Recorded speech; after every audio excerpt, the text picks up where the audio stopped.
जी, इनका आपका अगला प्रश्न है कि संस्कारों की शुद्धि के लिए क्या सेवा करनी चाहिए? संस्कारों की शुद्धि के लिए ये जो बच्चों के लिए जो चला रही हूँ ना, लड़कियों के लिए शिक्षण संस्कार, उसी के लिए वो प्रश्न पूछा है कि बच्चे उसका संस्कार में और हम हमारी तरफ से क्या सेवा कर सकते हैं जैसे वो लोग अच्छे बने। हाँ हाँ, सबसे पहली बात तो आजकल जो मोबाइल चला है, पहले इससे अपने जहां तक हम शासन कर सकते हैं, हम इनको बचाएं। क्योंकि ये जो मोबाइल है, इसमें पूरा संसार का सब दृश्य है, सतोगुणी रजोगुणी तमोगुणी भी है। अगर हम नए बच्चों को मोबाइल में छूट देते हैं तो मन बड़ा चंचल वैसे ही है, और उसमें कहीं भी कुछ भी ऐसा वैसा, तो जो हम देखते हैं, जो हम सुनते हैं, वही हमारा चिंतन बनता है, और जो हमारा चिंतन बनता है वही संकल्प बनता है, जो संकल्प बनता है वही क्रिया बनती है, और जो क्रिया अगर मलिन हुई तो फिर हमारा जीवन ही अपवित्र हो गया, संस्कार अपवित्र हो गया ना। तो हमारा देखना और सुनना और बोलना, इन तीन का साधना में विशेष महत्व है। इसलिए बोलने को तो अधिकतर मौन का आश्रय लेना चाहिए, और देखने में जब हम चलते हैं तो एक धनुष भर की भूमि को देख करके चले, भगवान का चिंतन करते हुए, इधर उधर के दृश्य को ना देखें, और मोबाइल से बचें। मोबाइल बहुत सहयोगी भी है अगर उसको हम संयम के द्वारा प्रयोग करें।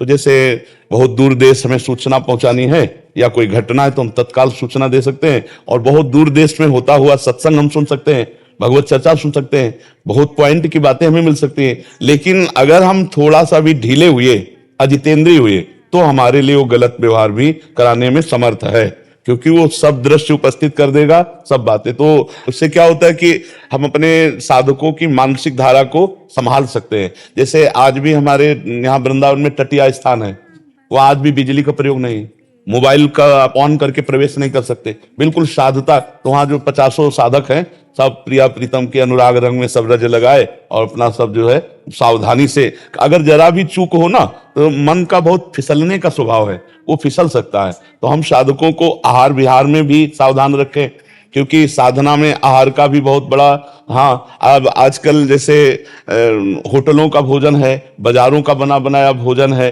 अगर ये कहीं भी किसी भी तरह से साधक पाते हैं तो वो अपनी साधना में टिक नहीं पाएंगे, क्योंकि बहुत ही तमोगुणी और रजोगुणी भोजन होता है। सात्विक शब्द तो हटा ही दीजिए, बाजार के भोजन बने हुए भोजन में सात्विक शब्द तो हटा ही दीजिए। वो केवल शीशे में बनी हुई मिठाइयां आपको बहुत अच्छी दिखाई दे रही, लेकिन बैक में जो बनाने वाले लोग हैं वो कैसे आचरण वाले हैं, कैसी पवित्रता है, कैसा उनका विचार है। तो जो संसार में है तो जैसे भावे वैसा करें, पर साधकों को नहीं पाना चाहिए।